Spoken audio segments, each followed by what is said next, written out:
Allez, Boker Tov, messieurs. Ezra Asofer. Asher tiken et kriyat haTorah beshabbatot sider. שיקראו את הקללות שבפרשת כי תבוא לפני ראש השנה, כדי לרמש את תכלה שנה בקללותיה, ומטעם זה גם כן סידר שקרוב לחג השבוע תקראו את פרשת בחוקותיי על קללותיה. Ezra Asofer, à l'époque du retour en Israël, après l'exil de Babylonie, donc 70 ans après la destruction du premier temple de Jérusalem, on retourne en Eretz Israël. Ezra Asofer fait partie des dirigeants de la communauté, des dirigeants emblématiques de la communauté. Et on dit que c'est lui qui a instauré, entre autres, il a instauré la façon dont on devait lire les parachiotes de l'année, le cycle des parachiotes de l'année. Et il a donné quelques repères. Parmi les repères qu'il a donnés, il a instauré que la paracha de Ki Tavo soit toujours lue avant Rosh Hashanah. Pourquoi? Parce que dans Ki Tavo, il y a les 98 malédictions du livre de Devarim. Et donc on se dit, regarde, l'année, ça y est, on est à la fin de l'année, on va finir l'année avec toutes ces malédictions. D'accord? Une année c'est compliqué, on a tous des épreuves, que ce soit d'un point de vue particulier, d'un point de vue collectif, d'un point de vue national, c'est compliqué. Donc quand on arrive à la fin de l'année, on a envie de se débarrasser de tout le reste de malédictions qui sont encore en suspens. Et donc, si on peut, puisque le calendrier est ainsi fait, la paracha de Ki Tavo, là où il y a les 98 malédictions, on ne va pas la lire au début d'année, on ne va pas s'angoisser dès le début d'année, au moins que le début d'année on soit lancé sur une bonne dynamique. Donc, les malédictions de Ki Tavo, allez hop, on s'en débarrasse avant Rosh Hashanah. D'accord? Et effectivement, tous les ans, puisque Nitzavim, c'est la paracha d'après, donc Ki Tavo, on se débarrasse, allez, toujours avant. Avant Rosh Hashanah, on se débarrasse de Ki Tavo. C'est une observation a posteriori? Non, parce que, il a instauré. Mais comment c'est possible? Alors, il faut bien comprendre. Alors, Chazak, exactement. La façon de couper, de coller les parachiotes les unes aux autres, des fois on en lit deux, des fois on n'en lit pas deux, etc. Donc il a fait en sorte qu'on lise toujours Ki Tavo juste avant Rosh Hashanah. Et en plus, C'est juste avant, c'est deux Shabbat juste avant. Oui, puisque j'ai dit Nitzavim c'est après. Eh ben, j'ai dit Nitzavim c'est juste après. Alors non. Nitzavim. Vous aviez dit qu'avant. Alors justement, je vais le préciser encore une fois, parce que... C'est la folie, ça sera pareil. Mais je vois, Baruch Hashem, déjà, bois. Baruch Hashem. Mais je vous rappelle qu'à son époque, il n'y avait pas encore le cycle annuel. Donc votre question, elle est bonne. Le cycle annuel que nous connaissons, il n'était pas encore instauré à cette époque-là. Alors du coup, on peut se dire, bah alors c'est quoi qu'il a instauré? Parce que je vous rappelle qu'à son époque-là, on lisait la Torah en 3 ans et demi. Donc on dit, alors comment c'est possible? Comment c'est possible de tomber toujours sur Ki Tavo? Puisque Ki Tavo, c'est quand c'est dans un cycle d'une année. D'accord, mais quand c'est en 3 ans et demi, comment tu tombes sur Ki Tavo? J'ai lu un très joli commentaire qui dit, mais en fait, tu sais ce que ça veut dire? Il y avait le cycle des parachiotes sur 3 ans et demi. Ok, donc c'était des petits morceaux de paracha. Ok, des petites parachiotes. Mais quand on arrivait les Shabbats avant Rosh Hashanah, on sortait un deuxième Sefer. Comme nous aujourd'hui, les jours de fête, on sort un deuxième Sefer Sheni. Comme pendant les semaines, les Shabbats particuliers, on sort un deuxième Sefer. Eh bien, il y a un pshat qui nous dit qu'en réalité, c'est quoi qu'il a instauré? Il a instauré que tous les ans, avant Rosh Hashanah, on sortait un deuxième Sefer et que dans le deuxième Sefer, on lisait les malédictions de Ki Tavo. Même si c'était pas la paracha de la semaine, puisque forcément, si tu dis que c'est un cycle de 3 ans et demi, on ne peut pas tomber sur la paracha tous les ans de Ki Tavo. Ça correspond pas. Donc en réalité, c'est très intéressant de voir que leur système de quotidien de judaïsme ne ressemblait pas à ce que nous, on connaît. Oui. D'accord? Parce que nous, on a nos trucs classiques en une année, etc. Mais il n'empêche que même dans le cycle annuel que nous connaissons, on a fait en sorte de garder ce rythme-là et en jouant sur les parachiotes, celles qu'on colle pas, etc. Donc comment ça Alors, Ezra Asofer a instauré qu'il faut lire Ki Tavo avant Rosh Hashanah. Maintenant, toi, tu te débrouilles avec ça. Donc, si tu es dans un système où ça se lit en 3 ans et demi, alors tu sors un deuxième Sefer pour faire Ki Tavo. Si tu es dans un système où c'est en 1 an, alors on va s'arranger. On va faire en sorte que selon l'année, selon les Shabbats qui sont Yom Tov, sur lequel les Shabbats où il y a Yom Tov, du coup il n'y a pas de paracha de la semaine, c'est Shabbat de Yom Tov ou de Chol HaMoed. D'accord? Donc selon comment tombe toute l'année, on configure le système pour que selon les parachutes qui sont collés, pas collés, etc., on arrive de toute façon le Shabbat, 2 Shabbats avant Rosh Hashanah, de lire Kitavo. Qui a fait ça? Qui? Alors c'est nos Chachamim, tout ça. Alors ça c'est nos Chachamim. C'est une bande. C'est nos Chachamim, ça s'est construit, ça a mis du temps, c'était très complexe. Je vous rappelle qu'à l'époque, il y avait des minagim différents. Faites attention. N'oubliez pas que c'était pas unifié. Aujourd'hui, c'est unifié. Aujourd'hui, dans le monde entier, on lit la même paracha partout. À l'époque, c'était pas encore unifié. D'accord, il y avait des systèmes différents selon qu'on vive en Israël, selon qu'on vit en dehors d'Israël. Ils n'étaient pas d'accord. En Babylonie, ils n'étaient pas d'accord avec le système qu'il y avait en Israël. C'était vraiment toute une question. Mais comprenez bien que ça veut dire que même la fête de Simchat Torah, que nous on se dit, bah Simchat Torah c'est tous les ans forcément. Et ben en réalité, bah non, pas nécessairement, puisque dans un système où c'est en 3 ans et demi, et ben Simchat Torah ça n'existe pas.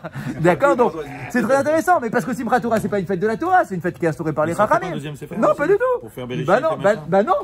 Bah non, forcément, puisqu'ils lisaient pas Bereshit avec les fêtes de Ils auraient pu aussi dans le système sortir un deuxième sefer. Non, parce que Bereshit. C'était la fin du. Bah non, justement, parce que c'est pas la fin d'un cycle. Donc c'est très intéressant de prendre un peu de recul par rapport à notre coutume à nous, de se dire, bah tu sais, dans le monde juif à l'époque, bah c'était pas unifié. Il y avait 2 grandes coutumes. Il y avait la coutume en 1 an et la coutume en 3 ans et demi. Mais les 2 étaient valables, quoi. Les 2 tenaient la route. Et c'était comme ça qu'on vivait le judaïsme à l'époque. Donc, c'est bien plus tard que ça a été unifié. Je sais pas, j'ai pas de date comme ça en tête, mais on le sait, hein, c'est clair qu'on est capable de le savoir. D'accord, mais c'est clair que ça a été unifié bien plus tard. Mais il y a plein de choses qui n'étaient pas unifiées. Mais plein de choses. Nous, on se dit, bah, c'est facile, tout est unifié, parce qu'on a le Shulchan Aruch.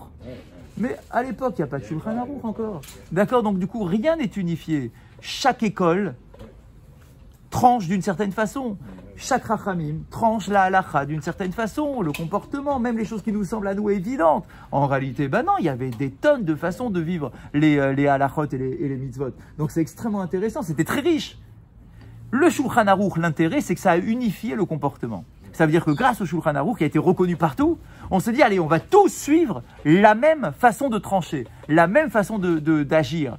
Ça nous a sauvés, hein, parce que grâce à ça, malgré cet exil qui n'en finit plus, grâce à ça, on n'a pas perdu l'essentiel, parce qu'à une époque où on n'est plus capable de trancher tout seul, où on n'a plus des maîtres capables de trancher la Gemara, d'accord, et nous dire voilà comment il faut faire, comment on fait? Le peuple aurait été complètement perdu. Comment on fait pour mettre les tefilines? Comment on fait pour faire Shabbat dans les détails, etc. On aurait été complètement paumé. Donc la grandeur du Shulchan Aruch, c'est d'avoir unifié le comportement et d'avoir sauvé, pendant cet exil de 2000 ans, d'avoir sauvé l'identité du comportement juif. Mais à l'époque où on parle ici, d'accord, il y avait des minagim différents. Même sur un truc qui semble tellement évident que la lecture de la paracha, il n'y a rien de plus facile que la lecture de la paracha, on dit, bah en fait, non, c'était très compliqué. Il y avait des minagim différents, etc. Mais en tout cas, ce qui est certain, pour revenir à notre cours, c'est que avant Rosh Hashanah, on doit lire Kitavo, que ça soit la paracha entière dans un cycle d'1 an, ou bien un morceau de la paracha de Kitavo, mais c'est le morceau des malédictions qu'on doit dire, parce que, comme on le dit nous-mêmes dans le Achot Ketana, que l'année se termine avec toutes ces malédictions, ça y est, c'est termine. Et il continue en nous disant, et de la même façon, c'est Ezra Sofer qui a instauré qu'on lise la paracha de Bechukotai Un Shabbat tampon. Juste avant. Avant la fête de Shavuot. Chazak, toujours pareil, il y a toujours un Shabbat tampon. Toujours. Pardon. Pour que ça se transmette, il y a eu des émissaires genre, qui sont partis diffuser ça. Ah oui, bien sûr. Et en plus, le monde de l'époque, le monde juif de l'époque, il est restreint. C'est Babylonie et Israël. C'est tout. D'accord, c'est tout. Le monde juif, il est restreint. Là, les communautés développées, il n'y a rien. D'accord, donc du coup, bah, tu as Ezra qui est en Israël. Donc c'est lui qui a instauré ça en Israël avec le retour des exilés. D'accord, donc, Bechukotai. Et il dit, je veux, de la même façon que Kitavo, c'est plein de malédictions, je veux qu'on le lise avant Rosh Hashanah. Bechukotai, qui est aussi plein de malédictions, pour la moitié moins, mais quand même, ben, elles sont quand même assez dures. D'accord, eh bien, je veux aussi qu'elles soient lues avant Shavuot. Pourquoi? Quel rapport maintenant avec Shavuot? Parce que Shavuot aussi, c'est un nouvel an. De la même façon que Rosh Hashanah, c'est le nouvel an, Shavuot, c'est le nouvel an, et il faut se débarrasser des malédictions avant le nouvel an. Que ça soit Rosh Hashanah, que ça soit Shavuot. Ah, merci. Et le sujet de ce matin, et savoir, ah bon?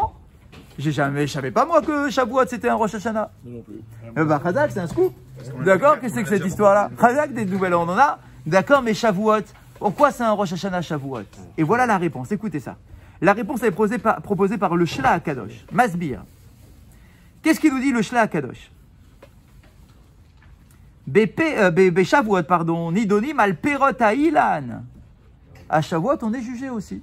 Il y a un jugement comme à Rosh Hashanah. Sur quoi on est jugé à Shavuot? Sur la qualité des fruits de l'arbre. Les fruits, je n'ai pas dit les récoltes, je n'ai pas dit les céréales. J'ai parlé des fruits.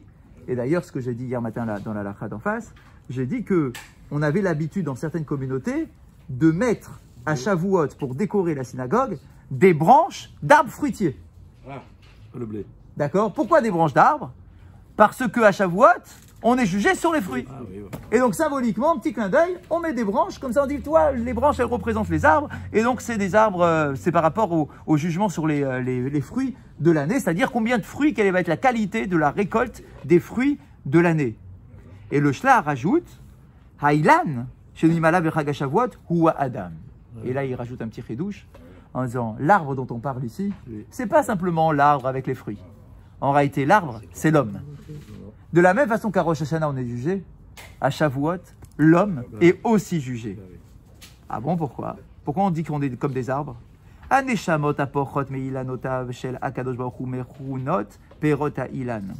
Parce que les neshamot qui partent du trône divin pour rentrer dans le corps de chacun d'entre nous sont comparés aux fruits de l'arbre. Hachem, c'est l'arbre, et nous, nous sommes les fruits de l'arbre. Ou beyomze, anu nidonim ala Torah, chez Niskela Beshana Akerova. Et il faut savoir qu'à Shavuot, on est jugé sur la Torah qu'on va étudier pendant toute l'année. La qualité de notre étude de Torah est tranchée le jour de Shavuot. Incroyable. C'est très intéressant ça. C'est pour ça que... On fait la veille. Chazak. Ah bon, et à Rosh Hashanah, il y a un libre arbitre alors? Quand on dit qu'à Rosh Hashanah, t'es jugé sur toute l'année qui va venir? En réalité, non, pas du tout. Le potentiel d'étude de ta Torah de l'année, le potentiel, il est fixé à Shavuot. Après que tu n'utilises pas ton potentiel, c'est ton problème. Chazak. Mais ton potentiel qu'Akadosh Baruch Hu il réserve pour toi, c'est exactement comme à Rosh Hashanah. Parce que si vous raisonnez comme ça, vous dire quoi, il y a Rosh Hashanah de Tishri, alors quoi, tout est figé, ça y est, c'est fini, j'ai plus mon libre arbitre. Chazak. En réalité, non. Le potentiel est donné. Le potentiel de ton étude. Donc, selon ta volonté, selon ta kavana, selon ce que tu désires, selon ta volonté d'étudier la Torah, tout ça, Hachem, il le voit et il te dit, regarde, je te mets tant de potentiel, ton crédit, il est là. D'accord? Maintenant, c'est à toi de l'exploiter. Mais moi, je te donne ton potentiel à Shavuot. Et donc, il nous dit, Nidonim la Torah sheniskela beshana akerova. Donc, on est jugé, écoutez bien ça, sur le potentiel de Torah que l'on va avoir pour l'année à venir, Akadosh Baruch Hu bodek ad kama nitzel kol ha'adam et zmano bashana hacholefet limud haTorah. Mais comment Hachem il décide? Comment Hachem il décide le potentiel que je vais avoir pour l'année prochaine de Torah? Il lui dit, bah c'est très simple. Je vois par rapport à ton année écoulée. Si dans ton année écoulée, tu as montré, tu as fait preuve d'une aspiration, d'un effort, que tu as fixé du temps pour étudier la Torah, que tu as fixé du temps pour faire des cours, etc. Alors moi, je vois ce que tu as fait de Shavuot dernier jusqu'à Shavuot présent, et je fixe ton potentiel pour le nouvelle année jusqu'à Shavuot d'après. Donc on est... Il rajoute toujours. Puisque si moi je vois que tu as de l'aspiration... De quoi? Si Razak, il nous dit, si tu as été nul, rien, alors il te dit, bah, je suis désolé, je te ferme les portes de la compréhension. Je te ferme les portes du plaisir. Il faudra que tu luttes plus pour ressentir ce plaisir-là. D'accord? Donc du coup, c'est très intéressant. C'est qu'à Shavuot, on doit justement prendre conscience de cela et demander à Akadosh Baruch Hu qu'il nous donne le plus grand potentiel de compréhension de Torah pour l'année à venir jusqu'à Shavuot d'après. Est-ce que c'est celui qui étudie pas alors? Ah, ce qu'il vient de dire, celui qui n'a pas étudié, alors malheureusement, il est jugé sur son manque d'études. Et Khadak. Mais oui, mais parce que justement, c'est ça ton libre arbitre. C'est que tu as montré pendant toute une année. Tu as montré pendant toute une année que tu n'as pas voulu, que tu n'as pas eu d'aspiration. Ok, alors moi je te coupe les vivres. Par rapport à ça, je ne vais pas te donner ton plaisir. Il faudra que tu luttes pour l'avoir. Je n'ai pas dit que tu n'en auras pas. Je t'enlève de ton potentiel. Ça veut dire que tu as montré que c'est pas pour toi, que tu en veux pas. Donc moi je te retire encore un peu de ce potentiel. Ça sera à toi, par ton libre arbitre, de vouloir, de montrer que tu en veux plus. Si tu mets en place quelque chose de nouveau et que tu montres une nouvelle aspiration, alors moi je te paye l'année prochaine, il n'y a aucun problème. Mais c'est comme un Rosh Hashanah. Un Rosh Hashanah normal. Ce qu'on dit, c'est quoi? De quoi?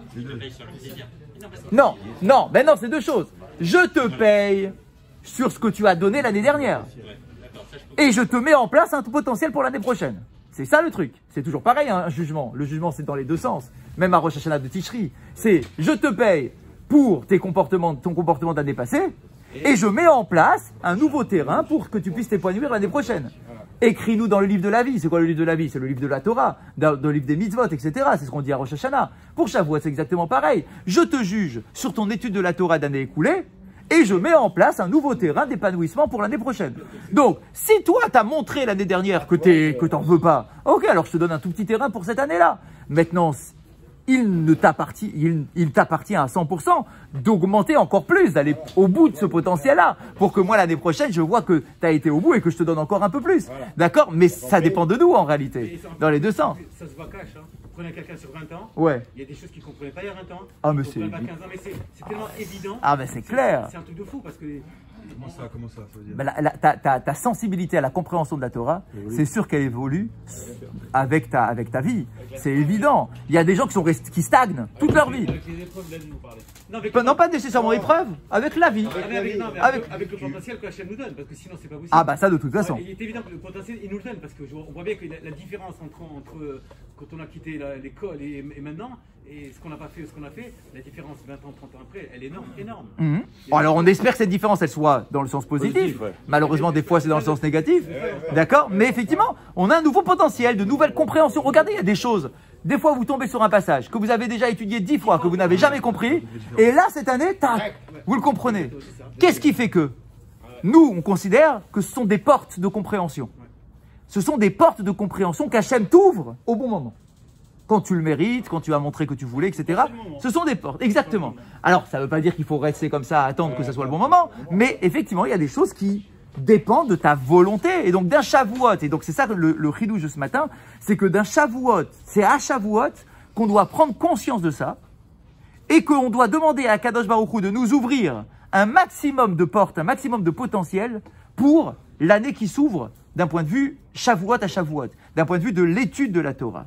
Et donc, il continue en nous disant, le Sfat Emet écrive, qui a Ilan ou à Torah, Anikret Etz Hachaim.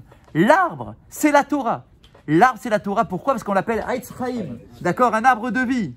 Keshem she Ilan motzi perot bechol shana, ken a Torah mechadeshet perotea bechol shana. Écoutez, c'est un grand chidouche là encore. De la même façon qu'un arbre, il porte de nouveaux fruits tous les ans, de la même façon, la Torah porte de nouveaux enseignements tous les ans. Nous, on peut se dire, ah ça va, ça fait 3000 ans qu'on a la Torah, ça y est, on la connaît, on l'a tournée dans tous les sens, c'est bon, jusqu'où on va inventer? Eh bien, on nous dit, bah en fait, c'est sans fin, c'est sans limite. Regardez, les rabbanim, les chachamim, ils sont vieux, ils ont 90 ans, ils sont encore en train d'étudier leur paracha avec Rashi. Tu dis, bah tu te moques de moi ou quoi? Tu le connais par cœur dans tous les sens? Pas du tout. De la même façon qu'un arbre donne de nouveaux fruits tous les ans, la Torah te propose une nouvelle production d'interprétation, de compréhension, de sensibilité tous les ans. Et on le dit que les portes de la compréhension, pas d'un point de vue particulier, même d'un point de vue collectif, d'accord, il y a des moments où il y a des portes qui s'ouvrent supplémentaires, des portes de Bina, des portes de compréhension, des portes de la Chassidou, des portes du Zohar, etc. On dit, ce sont des choses qui apparaissent au moment où Akadosh Baruch Hu justement fait naître de nouveaux fruits dans sa propre Torah, et c'est exactement ça la puissance de la Torah, de voir ce renouvellement permanent des enseignements que l'on a. Donc nous on est les fruits, Akadosh Baruch Hu c'est l'arbre, la Torah c'est l'arbre, et les fruits c'est le chidouche que l'on fait. Donc à Shavuot, ça approche maintenant, ça y est, d'accord, il faut absolument que ça soit quand nous on va faire notre filote, etc., qu'on ait une pensée particulière pour demander à Hachem de renouveler le goût à l'étude de la Torah que l'on peut ressentir. À la fin du jour. Ça peut être les enfants, le fruit. Aussi, bien sûr, mais là dans d'autres sujets, les fruits c'était plutôt dans ce sens-là. À la fin du jour, on est sur la fin de Rosh Chodesh. Il y a bientôt un nouveau Rosh Chodesh qui arrive du coup. Yesh mekomot shenagu, she'en gozedim et tzipor-naim, ve'en mistaperim beyom Rosh Chodesh. Dans certains endroits, on a pris l'habitude de ne pas se couper les cheveux, de ne pas se raser le jour de Rosh Chodesh, ni même de se couper les ongles. Oui, c'est même Non, c'est pas une halakha. C'est un minag qui a été répandu, qui est ce qu'on appelle la tzavat Rabbi Yehuda HaChassid. C'est l'ordonnance de Rabbi Yehuda HaChassid. C'est pas une halakha si j'ai transgressé Shabbat si jamais je l'ai pas fait. C'est un minag. D'accord? C'est bien ce qu'il a dit. Yesh mekomot shenahagu. Il y a des endroits où on a pris en considération cette opinion de Rabbi Yehuda HaChassid qui est extrêmement célèbre. Attention, j'ai pas dit que c'est une opinion isolée. Elle est extrêmement célèbre de ne pas se couper les cheveux, de ne pas se raser. Attends, non, pas du tout. Et de pas, non, enfin c'est autre chose, mais ça n'a rien à voir avec Rabbi Yehuda HaChassid. D'accord, là, ça n'a rien à voir. Vegam ka'asher Rosh Chodesh ral be'erev Shabbat. Écoutez bien, cette opinion de Rabbi Yehuda HaChassid qui est très célèbre, il dit. Même quand Rosh Chodesh tombe un vendredi, où on se dit, ah, vendredi, il faut qu'on se rase, il faut qu'on soit propre, l'Irvot Shabbat, il faut qu'on se coupe les ongles, etc., etc. Et il nous dit, écoutez ça. Gam kacher Rosh Chodesh ral be'erev Shabbat, ou mitzvah listaper ve'itol et pendant l'Irvot Shabbat, et que généralement, quand c'est vendredi, de tous les autres vendredis de l'année, on se prépare à Shabbat, on se fait beau, etc. Mikol makom noagim beotam mekomot, shelo litol atzapordaim ve'shelo leistaper, mishum savat Rabbi Yehuda HaChassid. Il nous dit que ceux qui tiennent l'opinion de Rabbi Yehuda HaChassid, ils la tiennent même quand ça tombe un vendredi. Bah oui, il faut être cohérent. Si c'est son opinion, c'est son opinion. Alors ah ouais, mais quand est-ce que je me fais beau pour Shabbat? Il nous dit, c'est pas un problème. Que quand ça tombe comme ça, yesh li agdim listaper ve'yom chamishi. Eh ben c'est pas grave, t'as qu'à te raser le jeudi. Pour respecter cette opinion de Rabbi Yehuda HaChassid. Si tu la respectes toute l'année, tu dois la respecter même quand ça tombe un vendredi. Et donc du coup, c'est à toi de t'organiser pour te raser et te couper les ongles le jeudi. Yesh poskim chez des Sfarad, chez Kadvoul et à Pik Basé, Ragbinyané à Tisporet. Dans le monde séfarade, beaucoup retiennent quand même l'opinion de Rabbi Yehuda HaChassid au niveau du rasage et du fait de se couper les cheveux, mais pas au niveau de se couper les ongles. Mais sur le fait de se couper les ongles, ça n'a pas été tellement retenu dans le monde séfarade. Et donc il se coupe les ongles. Je parle d'un cas où ça tombe bien sûr un vendredi. Même si ça tombe un vendredi. Donc on peut se couper les ongles. Oui. Rosh Chodesh mutar b'asiat melacha. Et nous v'eshel ba'er le'el sheyom Rosh Chodesh ou kash les moadim les kamaïnian. Dit mikol makom yom Rosh Chodesh mutar b'asiat melacha. Il termine en nous disant et le jour de Rosh Chodesh, on a le droit de travailler. C'est ce qu'on veut dire. Ouais, on a le droit de travailler. On a le droit de travailler. Ça veut dire que vous n'êtes pas obligé de vous dire c'est comme un Yom Tov ou comme un Chol HaMoed, etc. On n'a pas été jusqu'à ce point-là. Il y a effectivement quelque chose par rapport au rasage, au fait de se couper les cheveux ou les ongles, d'accord, mais de là à en arriver à ne pas travailler, de dire non, il n'y a pas d'interdit de melacha, de travail pendant la journée de Rosh Chodesh.